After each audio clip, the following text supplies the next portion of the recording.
All right. Hi, everybody. I'm Sivan. I'm Director of Product Operations here at Sense. And I'm super excited. We started the webinar, maybe just a couple minutes early. Super excited to have you here for this amazing topic that we're going to be covering today, which is specifically focusing around boosting customer loyalty. Welcome, Clayton, Casey Laundry. Your name sounds very familiar. I believe you're a Sense user, if I may say. And you're from Virginia. We are amazing. Super excited to have you here. You've been in the industry for 1.5 years, owning owning your laundromat. That's amazing. So excited that you're here, and hopefully, you'll be able to take away some incredible perspective and things that you can do today, to start, boosting customer loyalty. We have Nick from Logan, Ohio, starting my first laundromat. How exciting. Welcome. I think, not me, but we've all been there, the royal we've all been there. This is why I don't know many people who grew up in this space. I know a lot of people who came to the space from a other venture, or came in as an investment or a second career, or just something to explore at a different point in their careers. And Amy, of course, I'm not, spoiler alert, you were previously a lawyer and came into Tampa Bay Laundry, and holy moly, I'm so excited for you to hear from Amy as well. We have Patrick from Mid-Atlantic Laundry Systems from Richmond, Virginia. Welcome, Patrick. Lots of Virginia folk here, DMV. Love to see it. I just learned what DMV meant, so I'm excited that I was able to use that in conversation. DC, Maryland, Virginia, for those of you who don't know. And then we have Tracy, a manager near Phoenix, been in the business 3 years. Amazing. Sounds like a pandemic project or a pandemic job switch, which we love. So glad that you were able to find this at that time. And Sean, yes, looking forward to getting into the laundromat business. Amazing. Curious where you're from in Los Angeles. I am from the Valley originally, now based in New York, but we have a lot of clients in LA. I love visiting. Sherman Oaks, the Valley. Yay. 818 area code. Love it. Love to see it. And of course, April, super excited that you're here as well today. Love seeing you here. April, I do see that you raised your hand. I don't know if that was just to participate, which I love, or if you did want to ask a question, but of course, you're welcome to drop any questions into the chat and into the Q&A. I think we can go ahead and just start with a little bit about Amy's background, and then we'll get into Felix's background when he's here. I'm super excited to be joined with Amy Martinez from Tampa Bay Laundry. Amy is an incredible operator. She's been with Sense for basically 2.5 years, if I'm not mistaken. She was one of the first clients after I joined, and it's been just such a pleasure to get to know her and her business over the last 2.5 years. So Amy, why don't you tell us a little bit about how you got into this space yourself? Sure. So thank you all for joining today. I'm really excited to be on this webinar and love working with Sense. So please make sure you ask any questions you have in the chat or whatever that may be. So my journey was a little bit not necessarily odd. I think so many of us don't come into laundry. We're not born wanting to go into the laundry industry. So I was actually an attorney, and I went to law school, decided once I was practicing law for about 3.5 years, really wasn't for me. Then I went to work for Eli Lilly, the drug company, and I worked with them in sales and marketing for about 14 years, and decided long about 2014 that I wanted to open my own laundromat. I went past a rundown laundromat that had bullet holes in the window. It had been shuttered for about 2 years. And I thought there's got to be a way to provide a clean, safe environment for people to do their laundry. So that's what we've done with Tampa Laundry Company. We started in 2015, and we've just been growing and innovating ever since. So it's just, for those of you interested in the industry, there's so many different directions you can take this. And it's something new and something fun every day. Absolutely. Super, super happy to hear that. And I think the sentiment that you shared of it, no Okay, one was really I like think I'm born. good. Oh, hi, Felix. Welcome. Hi. So excited to have you here. It's like going to Israel and back in 2 minutes. Crazy. Well, welcome. Super excited that you're here. Amy just introduced herself and shared a little bit about her journey into the laundry space. It's something, probably a narrative that a lot of you can relate to, getting into an industry unexpectedly, but really falling in love with the space and the people and the community elements. And we'll talk a lot about community today, from talking about, boosting customer loyalty. So much of it is rooted in the experience that your community has, right? A laundromat is a community space. And I think we're seeing a lot more attention brought to that element of laundry beyond just the service that is provided. So very excited to be joined here as well by Felix. Felix is the owner of Boys Laundromat in Union City, New Jersey. Felix, why don't you tell us a little bit about how you got into Boys Laundry? Oh, good afternoon, everybody. And yes, how I got to laundry, it's a little crazy. I used to live in Corona, Queens, and there were laundries every corner. There's a laundry in Corona, Queens. And I said something must be behind all this. It cannot be like there's a laundry every corner and all of them are striving, all of them are doing well. And this is when I start looking. We start looking, we start researching a little bit. We thought it was a little bit easier than what we thought at the beginning. But here we are, 13 years later. We still went through a lot of things, but we still like it. It's good. I can't really complain about it. Amazing. I love that it was just there must be something to it attitude, seeing laundromats on every corner. I can attest, I just wrote it in the chat. I live in Brooklyn, New York, and in fact, every corner there is a There's laundromat. laundry, yeah. Yeah, there is a laundromat. So, and even so, there's plenty to go around. A lot of buildings don't have laundry spaces. And even if they do, what we're talking about here when we're talking about customer loyalty, customer retention, is how do you bring this service to people, even if they do have a laundry in their home? How do you allow them to get some time back and provide them with this incredible service that becomes essential to their day-to-day? Exactly. Yeah. So we'll talk a little bit. We'll get started. Again, if you're here, please feel free to drop questions into the Q&A section as well as the chat. Would love to hear from you. And Amy and Felix are here as resources. They volunteered their time. They are incredible, always willing to chat with other operators. So I'm excited for you to hear from them as well. But want to talk a little bit about understanding your customer base. And I'll start with Amy. One of the things that you mentioned was when you took over the laundromat, it had been shuttered for 2 years. There were bullet holes in the windows. You wanted to create a safe space. How did you really begin to understand, once you opened your doors, the data about your customers, whether it was socioeconomic, behavioral, demographic? Like, how do you collect that information? Sure.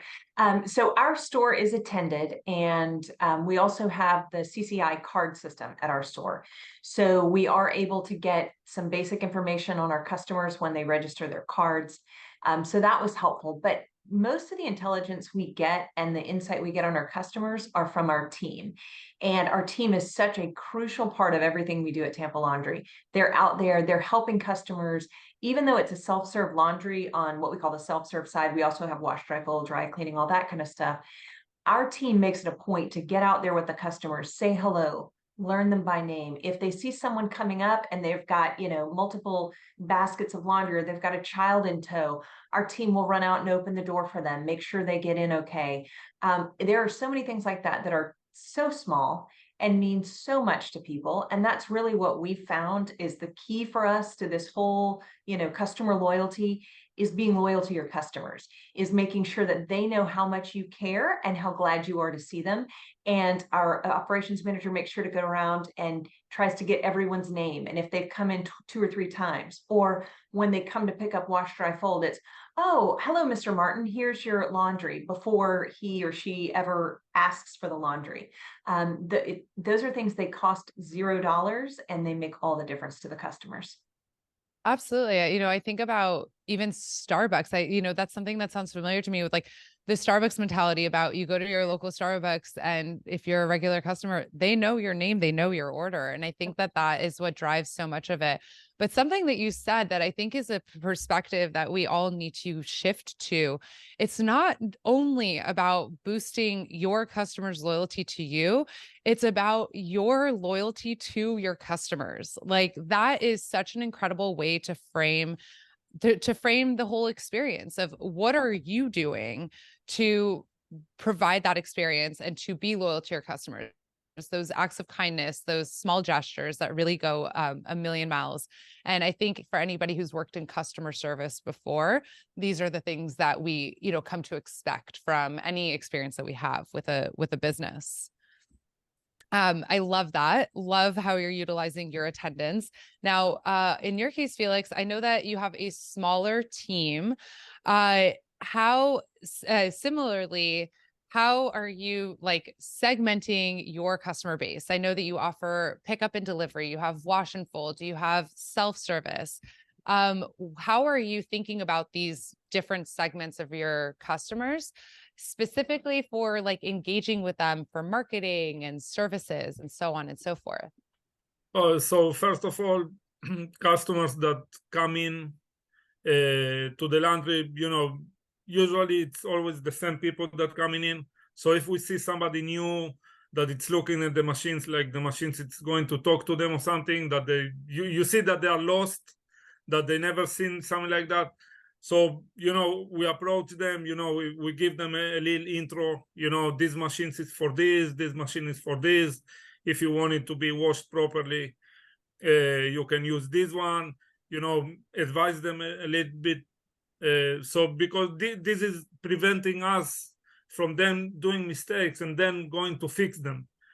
Or then they are not happy, maybe, the machine didn't wash up to their standard.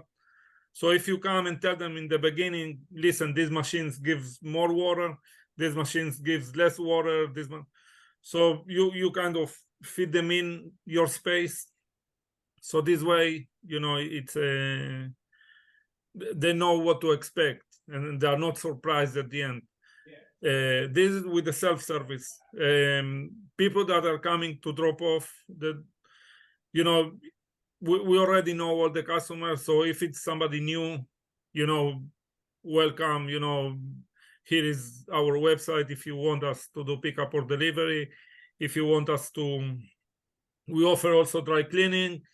Give them just not a lot of information, but make them feel welcome. Give them a little bit idea of the order process, that they're going to receive a message. Once they drop it off, they're going to receive another message. When they are giving you the order, you can see the ringtone of the message. So you see, okay, you just receive a message from us. So this message means that you brought it here. You're going to receive a similar message once your order is ready. So, give them like small information. So this way they can feel that they are not a stranger, that we want them in with us. Yeah. I love a couple things that you said there. So much of this, I think, is rooted in expectation management. And we'll talk about expectations actually right now with customer service experience and the customer experience. But you are from the get-go giving them expectations, no matter what segment of your users they are, whether they're the self-service users, you're telling them about the types of machines to avoid or the quirks with those machines, because every machine has a quirk, or whether they're wash and fold customers, drop-off customers.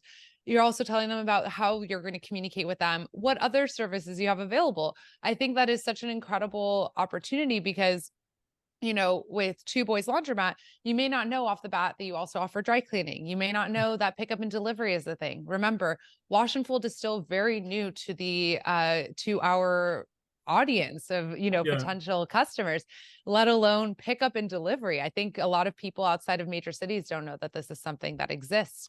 So being able to communicate and tell them about the services that you offer, incredible way for hopefully potential upsells, and knowing that they can come to you as a one-stop shop.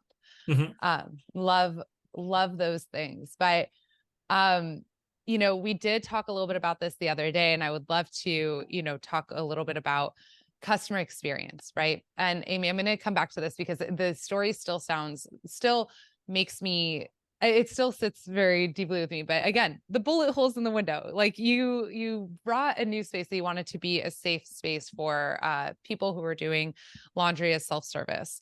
Could you tell me a little bit about how you, from the get-go, started to build your customer experience, both for your wash and fold and for your self-service?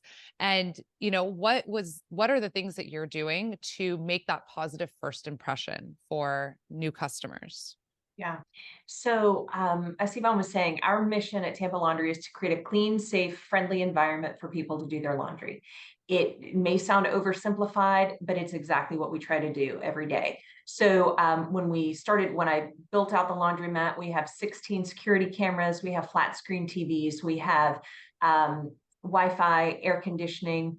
Our machines are all card machines because in there's plenty of room for coin machines or whatnot. For me, I was also working another job at the same time when I started my laundromat, so it was easier for me to not have to go down and collect quarters. And then also for me, I believe that creates a safer environment when you don't have the attractive nuisance of cash on your floor. So that for me was a big deal. What we do every day, so that's kind of how we built out the laundromat with that in mind. But that piece of being the friendly place where people can go, really just, it drives our entire team. So first off, most people don't like doing laundry anyway. A lot of our customers, they're living in places that don't have laundromats. They may be in, more depressed areas or whatnot. We try to make it as positive an experience for them as humanly possible when they get there. So as I mentioned, like our team will run out if someone is carrying a baby or multiple loads, or they're in a wheelchair or something like that, and help the customer get in. Then they'll, like Felix was saying, they help them with the machines, explaining everything. One thing, and I don't know if you want me to wait on this or not, but one thing that we've found extremely helpful is asking customers for reviews, asking them then and there, how was your experience? Or alternatively, just providing such a positive experience that they want to share it with others. And let me tell you, it has been amazing for our entire team that we've moved to this. We actually have a card that we keep at the front desk, and it has QR codes for Yelp, Facebook, and Google. And it takes the individual, when they click on that QR code, it will take them directly to the review page.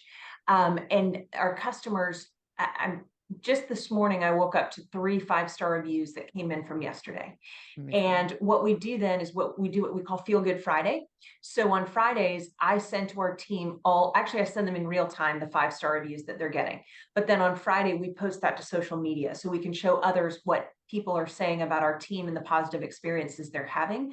But just kind of this circuitous nature of this, where customer has amazing experience with our team member talks to them, and they decide they want to leave a review. They leave a review.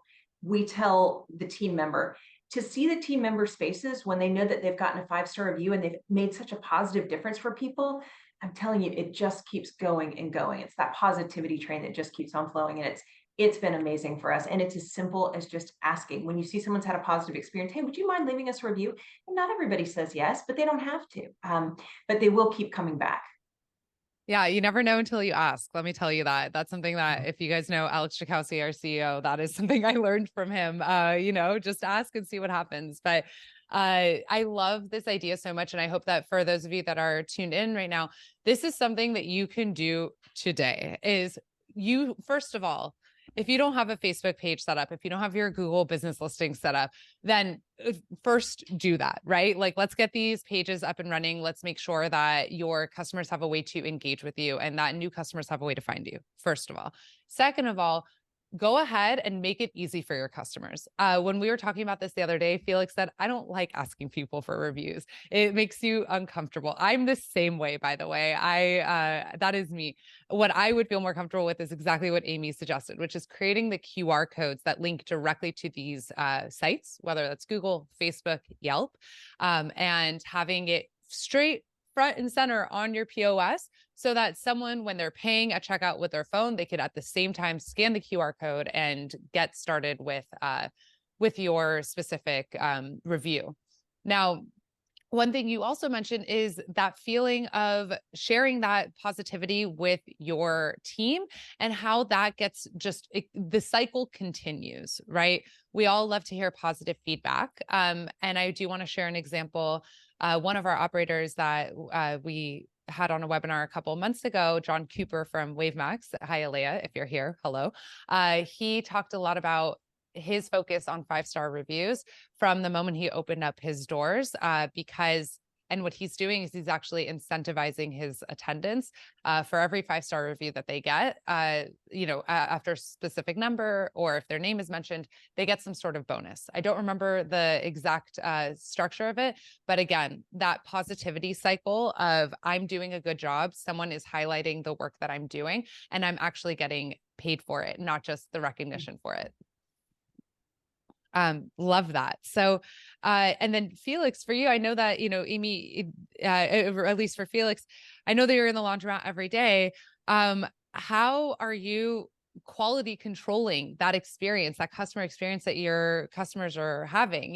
How are you making sure that your drivers, your attendants are really representing Two Boys, and the customer experience? So as you said, I'm there every day.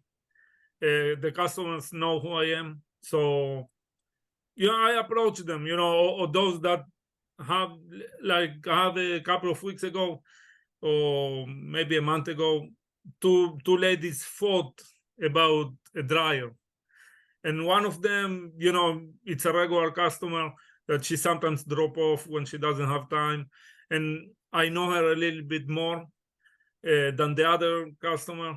And she approached me and she told me, listen, I know you're trying to keep your place clean and this and that, but isn't this happen?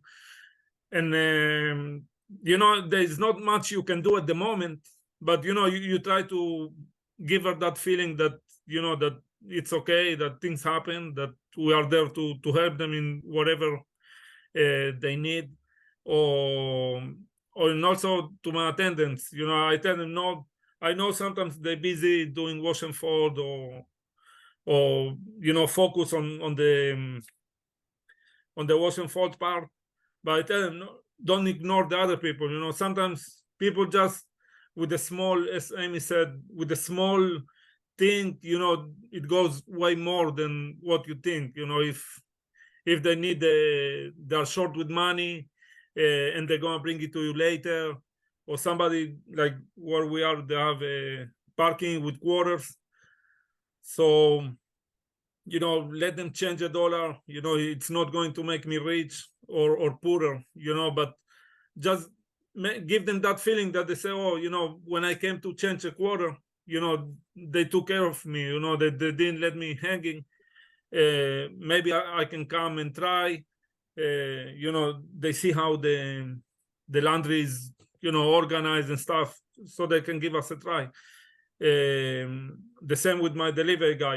I tell him, when you go to a customer, if a customer needs it to take it up the stairs, so you're gonna take it up the stairs. If the customer is gonna, if you see that it's a big load, or offer yourself, you're gonna get a tip for it. But if you just throw the bags in front of him, he won't have a good experience. But if you offer him, do you need help with the bags? Most of them will tell you no, but at least give them that chance to, to use what you are offering them. And they will say, okay, maybe next time, or yeah, you can help me out. Or I also know the customers, some of them are elderly people. So I tell them, listen, this customer, even if she tell you no, you take it up. Because, that's the feeling that they have from you. Yeah, absolutely. I think that's so important, is making sure that every single person that interacts with your customers has that same guiding principle to really go the extra mile. And, in your case, Felix, the examples that you gave for pickup and delivery, it's about making it such a positive experience that, yes, they will probably get monetary incentives. They will probably be tipped more, but really just having your employees care as deeply about the mission and helping them see the small things that they're able to do, what an impact it makes, I think is just so important to really spread that into the ethos of everybody that interacts with your end customers. Sivan, can I make a quick point about the Please. tipping? Because I know you mentioned the tipping, and Yeah. I called you when this happened because I was so excited about it. So when Sense turned on the tipping feature where people could get tips, right? So we had people leaving tips before, and we were averaging about anywhere between $150 and $200 through the Sense system, right? Not cash that they may have been giving them. Once they went live with that feature, our folks are getting over $1,000 a month in tips. And it was as simple as turning on that feature. It's crazy. I mean, this is real money that these people are making. We've got folks that went from, they're making $16 an hour, but their actual rate, when you add in the tips, they're making close to 19 or 20 because of the tips. So that's been huge for us. And one other thing I just wanted to point out to the audience is, if you think about everything that Felix and I have said so far about what we're doing to drive business, what we're doing to delight customers, it's cost $0.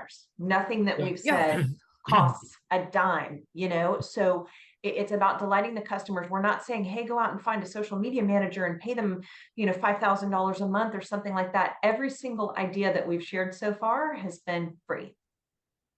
That's Absolutely. True. Yes. I'm so glad you pointed that out, because I think when we think about loyalty and we think about incentives and we think about whatever, the first thought that comes to mind is like, what do I need to spend for this to happen? How much do I need to pay for a customer to come back? It's what does it take? What does it cost to be a good person, and provide customer service? That's true. Even sometimes, I walk through the customers, I just say them good morning, that's it. You don't need to say anything else. You just walk by him, good morning. And if he needs anything, he will come to you and approach you and ask you. But, just give them that good morning, good afternoon, how you doing? That's it. You don't need to do anything else. You don't need to do anything else. Yeah, absolutely. It's just taking it and saying hello. And the feature that Amy's talking about is tipping on the card reader. We've had tipping, on the online orders, on the POS, but really just bringing it to the actual card reader itself, which I have over here, so that customers can pay at checkout. It's been a game changer, and I'm so happy to hear of that impact. And once again, it's customers right in front of you. You say hello, you say, how are you? You have a good experience with them. And guess what? They're paying. They're probably going to leave a tip too. So just backtracking, or actually not even backtracking, but just really going into the topic that we're here today about boosting customer loyalty. We've talked a lot about this concept of what are you doing to be loyal to your customers? How currently are you managing loyalty? Do you have any programs or incentives in place right now, Amy? We have a couple of things in place. So we're located in Tampa, and we're right by MacDill Air Force Base. So we have a lot of military folks. So we offer a 10% military discount every day. We also have, through our CCI card system, there's also a point system with that, so that folks get money back for that. And then we do various coupon codes with in our Sense system, where we can create QR codes, create coupon codes for them, not create QR codes in that, but create a QR code and or a coupon code that the customers are able to use. So those are some of the loyalty programs in specific. One thing I did want to mention that we've done, again, there is a cost to this, but it's extremely low. We know how much people love their pets. So our driver was saying, when he would go out, he would see folks and they were all walking their dogs, and they would say, oh, hey, you're with Tampa Laundry Company. And he didn't have anything to hand them. So I literally went to Walmart and got a thing of milk bones. And then I printed this cute little thing on Canva, and it's got a QR code, and it says, we wash pet beds, Tampa Laundry Company, 10% off your pet bed order. So it's a win-win for us. Our driver has something to physically give to these folks that he's meeting. Their dog is getting a dog bone, and it's a win. Even if they never use it, they got an act of kindness from us. I think the funniest thing is, our operations manager told me the other day, he said, we have a customer who just has to know where you got those dog bones, because their dog will not eat any like low price dog bones. I was like, they're milk bone from Walmart. So we got a big kick out of that. But that's talking about driving loyalty. Again, it goes back to the smallest things. I'm not saying, you know, go skywrite your laundromat's name in the sky. It's just those little things that let people know you care about them and things that they care about. People love their pets. People care about their pets. Give them a little dog biscuit. Again, it costs next to nothing. Yeah. And some of the companies outside the laundry space that I've interacted with the most that have really gone that extra mile, Chewy, which is where I buy all of my pet supplies now, astounds me with how much they go like the extra mile. I get a card on my dog's birthday for my car, you know, for my dog. And, you know, just everything related to that. So really just obviously we love our pets. So that is such an incredible idea. Especially if you're doing pickup and delivery with your own drivers. Once again, your own drivers are your conduits, right? They are the people who are engaging and representing you. So what are the things that you can do to make that representation really exceed all expectations? And having dog bones, QR codes, et cetera, is such an incredible way to just introduce your brand to new people. Felix, what about you? Are you doing any sort of loyalty or incentive promos, anything like that for your customers? I'm doing for pickup and delivery customers. That is my main core of business. So for all pickup and delivery customers, first timers, I'm giving them a discount. For second timers too. Then I have some kind of other promos, you know, that they are not public, you can say, but for customers, if they have, you know, you see that they are in a situation or they need like a special discount beyond the regular discounts. So then, you know, I step in and tell them, listen, you know, we'll help you out this time, you know, we will give you a hand, hoping, you know, for that to really help them and bring them back on. Yeah. Could you tell me a little bit more about what that special situation might be? I'm assuming it's someone who might be short of cash or maybe short of cash or somebody that you know that he might didn't call you for a while, but he's a regular customer of you, and you can just send him a message, hey, how you doing? You know, I didn't hear you from you for a while.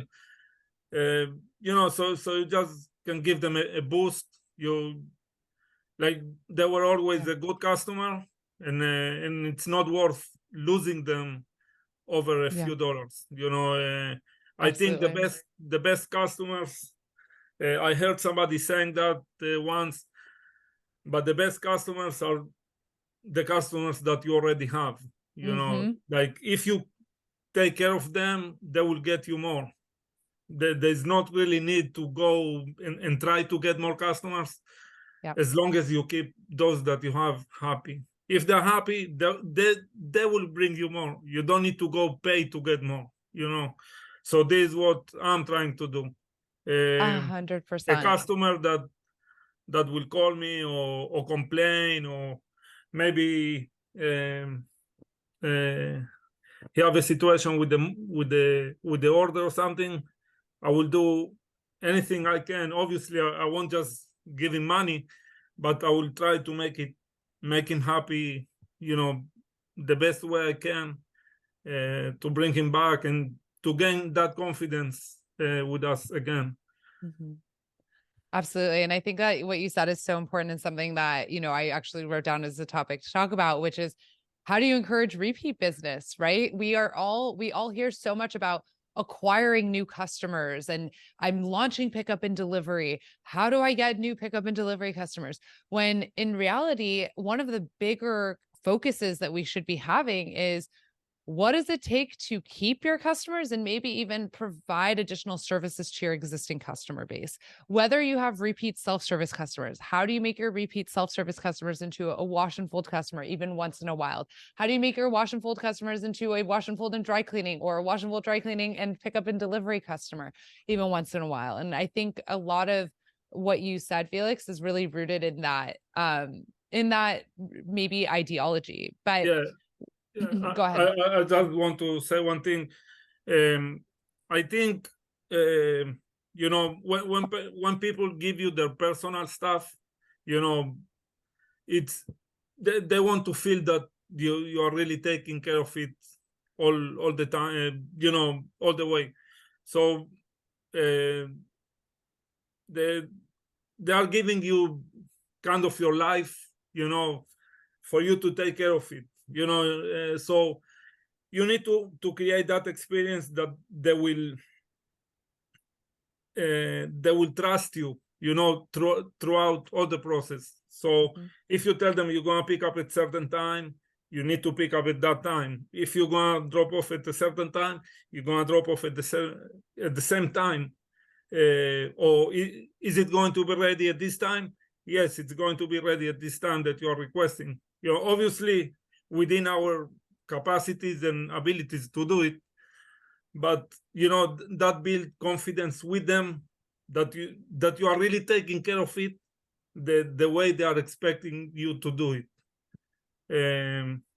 And then you be, as you said, you switching customers from one to a higher tier little by little, you know, but it's not going to happen in one time.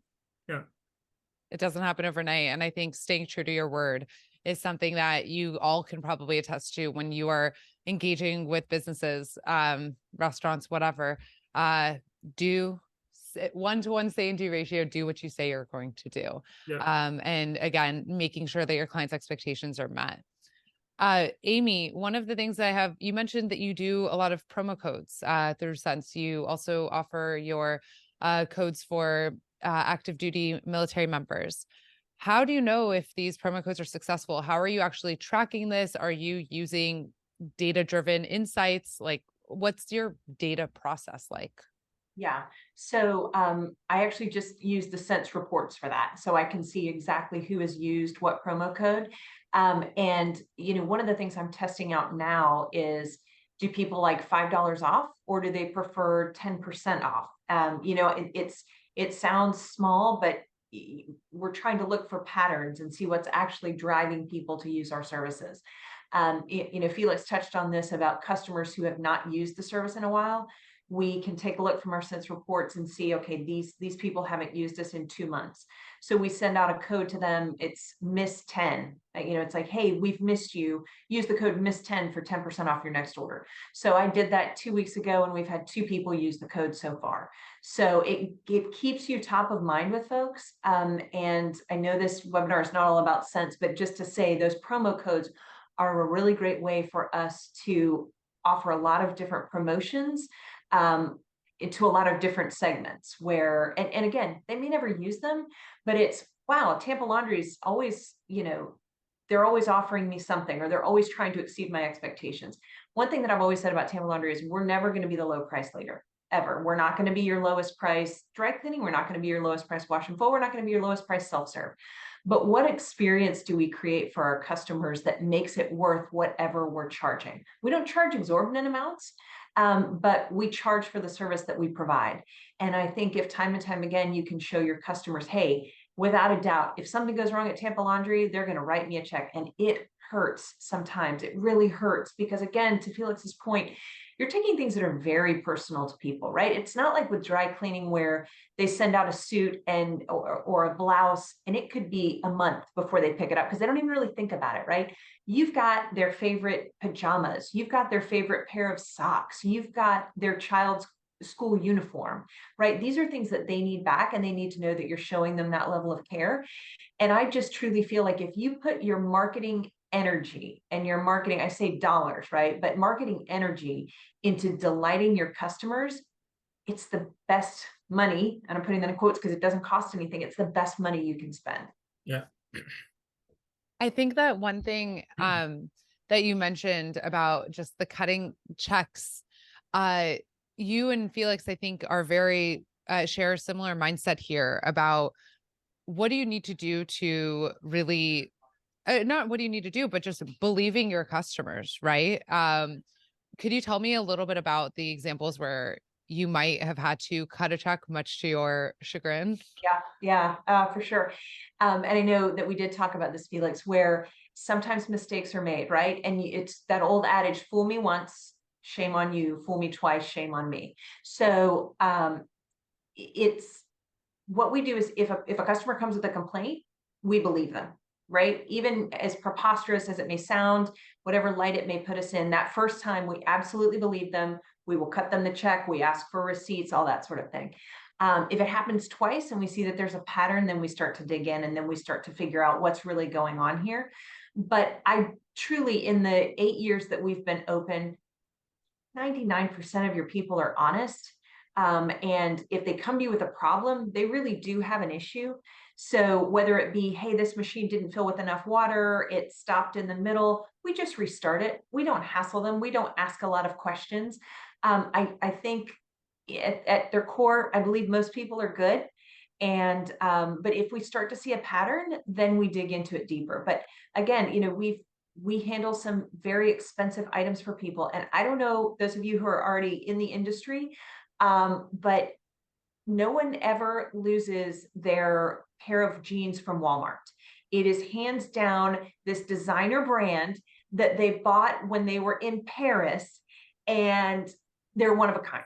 And by the way, they needed them because they're leaving to go on a trip tomorrow. This is how it goes down, folks. It's not, these are my jeans.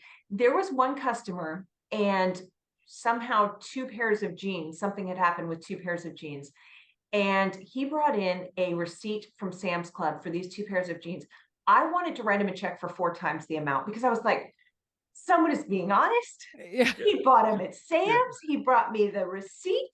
You are the best customer ever. Here's double what you know.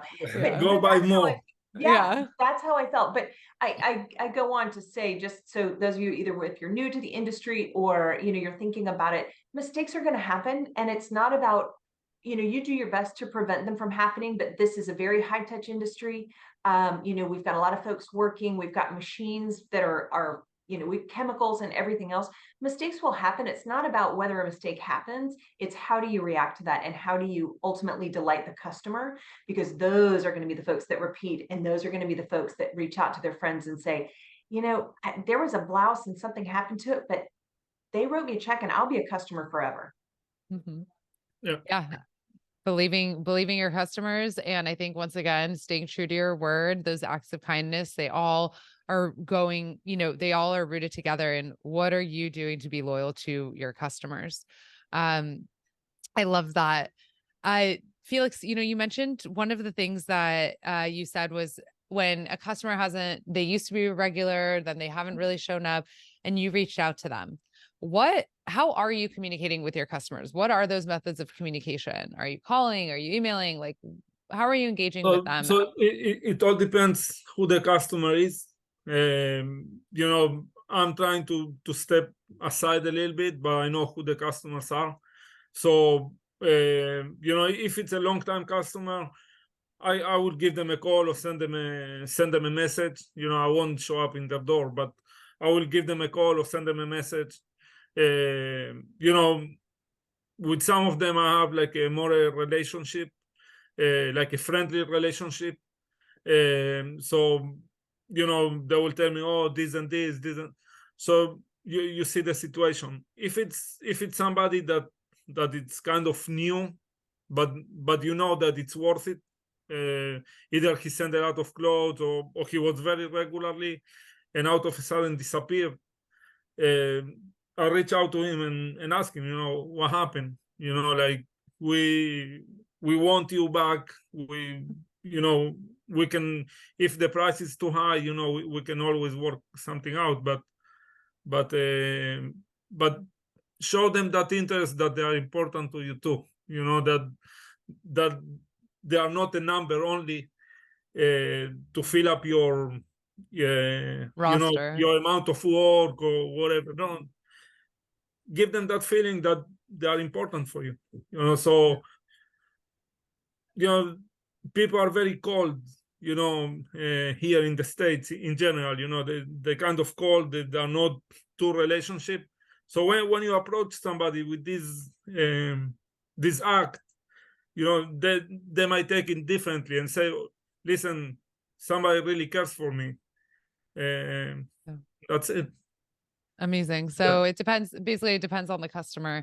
But you are engaging with them, whether that's messaging or phone calls. Amy, is there one method of communication that's been most effective for you? I wouldn't say one that's been most effective. I think we really do benefit from the ability to send texts out of our system, and do those and do searches and send them to customers who have not come in. But I really am a firm believer in all forms of communication. And I was thinking of two others as Felix was speaking. When I write a check to someone for a mistake that we've made, we have some Tampa Laundry Company note cards. And I always put a handwritten note on there. We apologize for any inconvenience, and we are truly fortunate that you are our continued customer. And I sign it from me so that they know it wasn't just the team that knows about this and they're keeping it from the owner. It wasn't just the manager that knows about it and the owner has no idea what's going on. It comes from the very top and says, hey, we see you. We're sorry that this happened. We appreciate you sticking with us. And sometimes here's a really big check that was really hard for me to write, but I wrote it anyway. But I think it shows accountability. And I also think another way that I love to communicate with our customers is by immediately responding to their reviews. If you are new to the industry and you haven't set up your page or you don't have any reviews yet or whatnot, if you plan on just putting a site out there and letting it sit and not looking at your reviews and not responding, I wouldn't even bother, because people can be very nasty behind a keyboard if you're not watching. So I would just say another way that I communicate with the customers is immediately when I see that we've gotten a review, I do a personalized response. It's not a cut and paste. It's dealing with directly what they've written in that review and letting them know we're going to share it with the team, telling them we can't wait to see them again. So that's another form of communication I use, is response to reviews. I think that those are two very underrated things. We think about communication with customers. We think about text messages, phone calls, even emails, handwritten notes, not something you really think about that much, and something that I think means a lot to many people. And the customer review interaction is actually something that it's interesting you bring this up.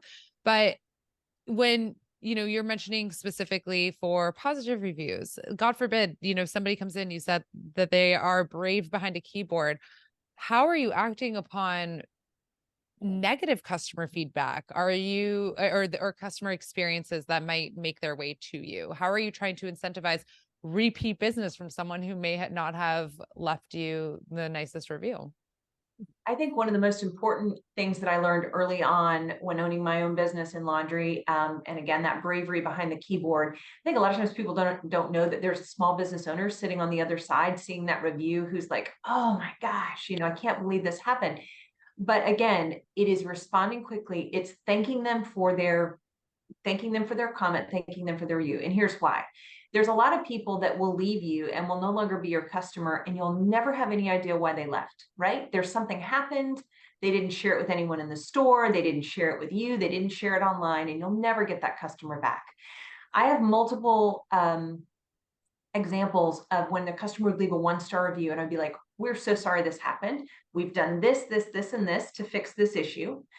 Please email us at this and provide us the numbers on the back of your card, and we will refund you for, that machine 19 wasn't working. And I've probably had 7 to 10 of those that have gone from a 1-star review to a 5-star review, because we listened, because we responded. Because a lot of times people think it's just going to go out there. I'm going to trash this place and I'm never going to go back. But when you turn that negative experience into a positive, you truly do have a customer for life, because it's the unexpected.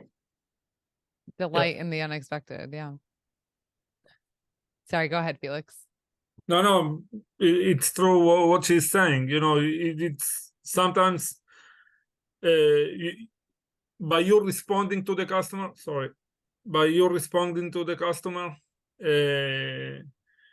he has that feeling that there is somebody there caring for the mistakes, because, as she said, maybe the customer would never come back, but the same situation that happened to him can happen to somebody else.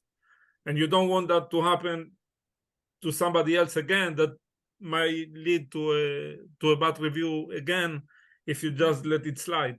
If it's on the self-serve part of the business, or on the pickup and delivery, or wash and fold. You know, you need to do it all the way, all the time. Mhm. You know, the good things and the bad things. You know, not always will be good, not always will be bad. But if you try to do good, it will eventually be good. You know, there's no other way.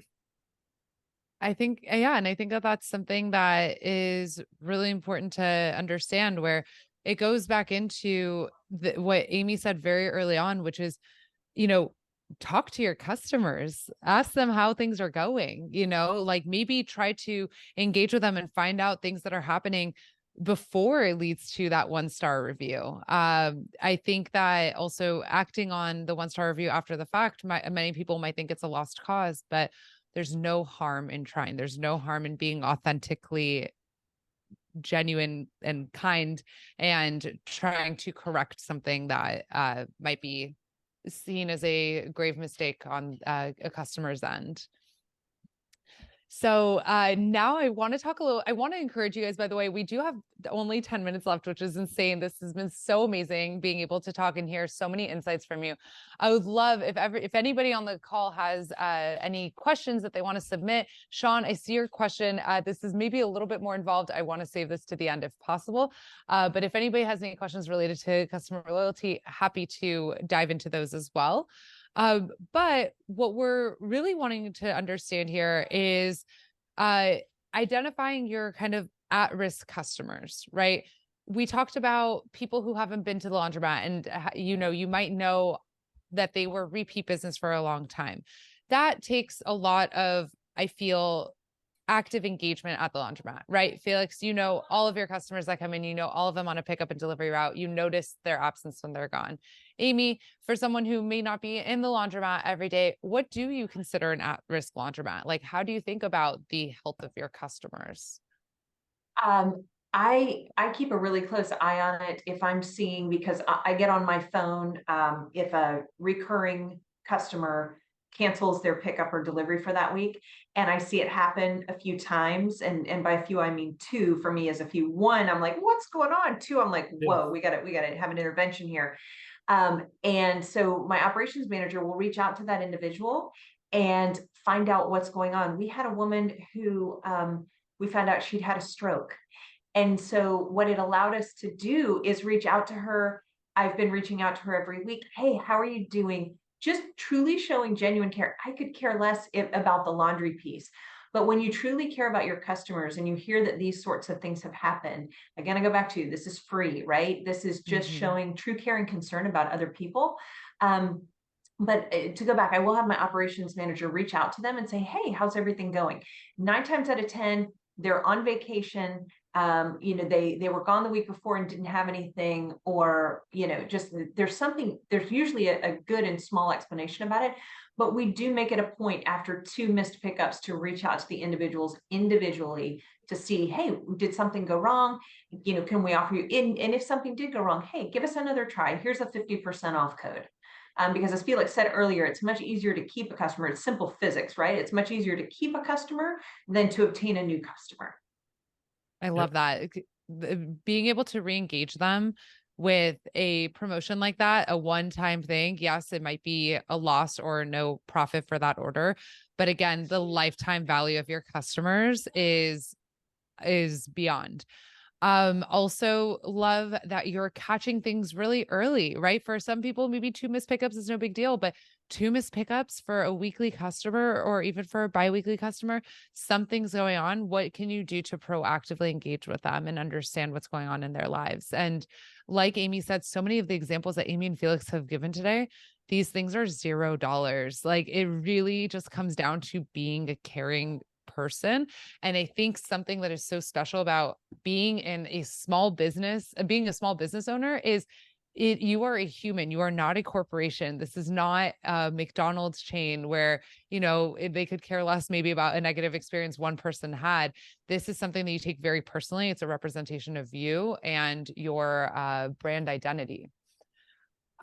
We have a question here. Thank you so much, Chris, from Laundry Express, who posted a question, asking about how do you convert the on-demand customers to a weekly customer? My assumption here is that on-demand is just the once in a while, or perhaps on-demand delivery, but how do you bring them into a recurring nature? Have you guys found a secret sauce that works, a formula? I know a lot of this is about communication and just delighting your customers repeatedly, making them want to come back, but do you have any advice there? I have, for example, a situation with the customer. She's 10 years my customer. She's keeping the track how long she's my customer. And it's Women always keep the score. Yeah, let me tell you. she she told me, listen, I've been doing laundry for you with you 10 years. I said, okay, like, I know she's a very long time customer, but I didn't know 10 years. But it's a young lady. She's busy with her stuff. And since I know her, she always asks not to dry half of her stuff. Like, she sends one bag dry, one bag not dry. And sometimes we are and she wanted, before she sent it out, she already wanted back. So I told her, listen, some stuff would get a little damp. I will send it back to you, but it will be a little damp. And she said, oh, fine, but sometimes, she got that thing on her head, that she complains. So I told her, listen, you can do a very simple thing. You can do a recurring order every week. I know when your order is coming. So you are not going to surprise me 9 a.m. that you put up a pickup now, and are going to need to do flips, how to do your laundry and to keep it separate and dry half, dry not that. I thought, do a recurring order every week. You see how it works for you.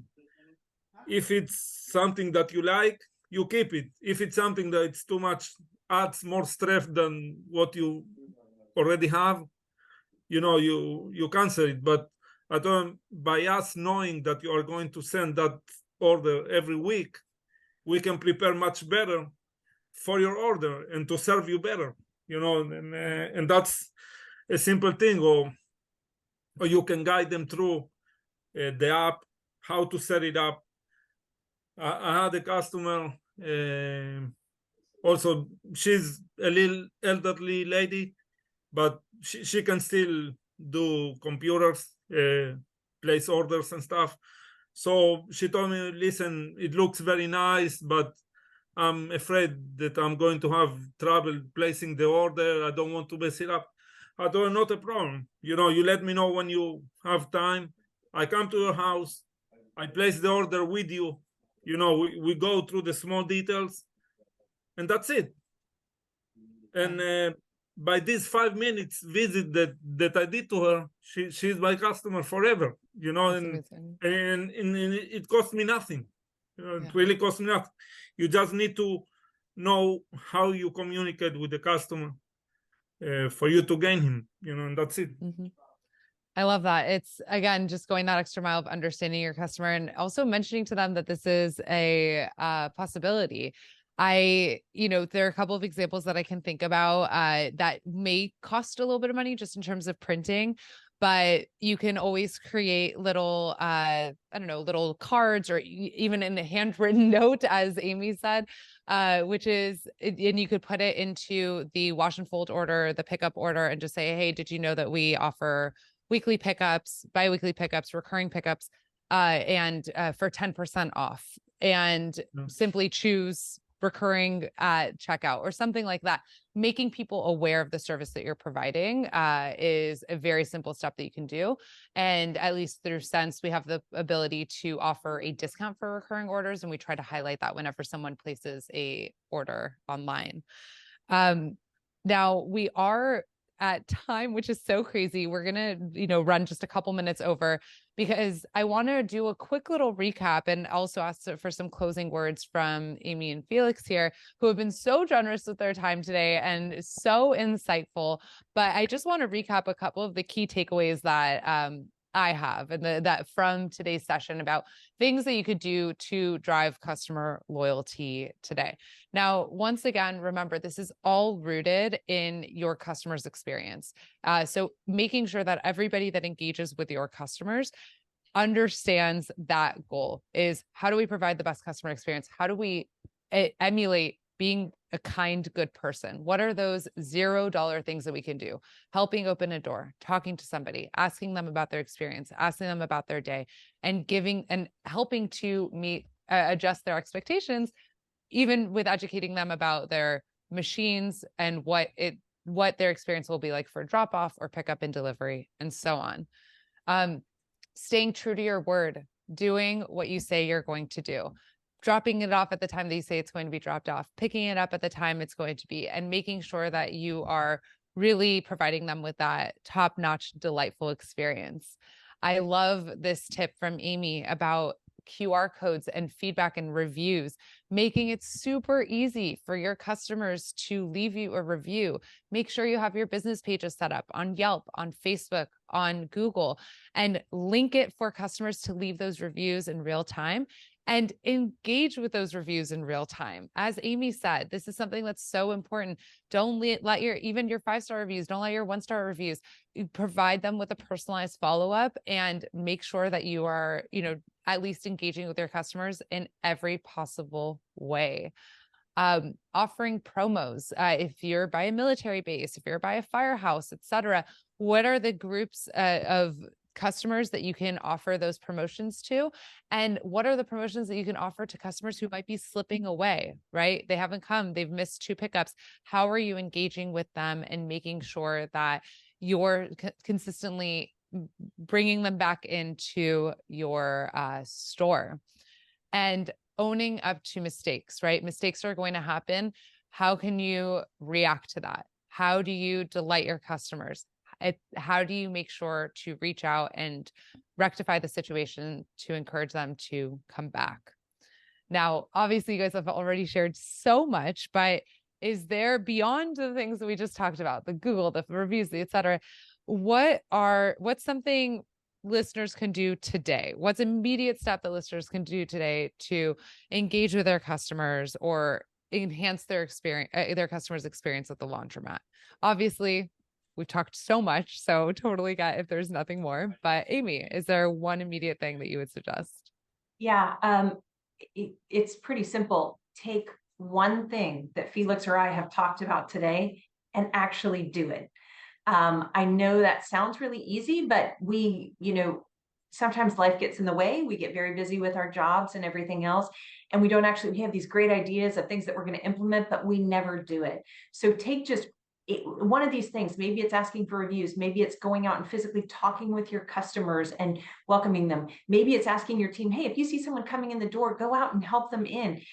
What I'm saying today is, of all the things we've said, just take action on one, and you'll find that it will keep you more engaged in your business as you start to figure out ways that you can delight people, because that's the great thing about delighting people. You get a great high from it as well. And so I think that will just continue to feed you and your positivity and your business if you start seeing these small things paying off. But I tell you that from the perspective of, you may have to try 10 things that Felix and I have talked about today, and one may not work, and the dog bones may not, or dog biscuits may not work, or whatnot. Just keep trying, but decide one thing that you've heard today, and tomorrow actually do it. I love that. And Felix, anything from you? Yeah, no, as she said, I think most important, laundry, it's like a community, as you said at the beginning. This is where people come, chat, bring their problems. They talk about nothing, watching TV, reacting to the news. So, I think the most important is to build that confidence in the customer, in your brand, in your store, that they feel secure to do anything they need, within the laundry. If it's self-serve, that the machines will work, that if they are dropping off, that you are going to stand behind your words and you're going to do it like they were your own clothes. If it's pick up and delivery, that you're going to be there on time and return all the clothes and you are not going to miss a bag. any of that stuff. But it's most important is us as business owners to build that confidence in the clients. They need to feel secure, that you are trusted, that you are really going to do what you are saying you are going to do. Yeah. Absolutely. And a lot of that is just rooted in literally just continued repeated action, right? So I encourage you all, take action. There's so many tidbits of information. I hope you've been taking notes. Thank you again, Amy and Felix, for your generosity with your time, your wisdom, and I appreciate everyone who took the time to tune in today. I hope I will be able to see you soon, and I'm excited to hear how you take these lessons into your day-to-day. Thanks, everybody, and have a great day. Thank you. Bye. Bye-bye.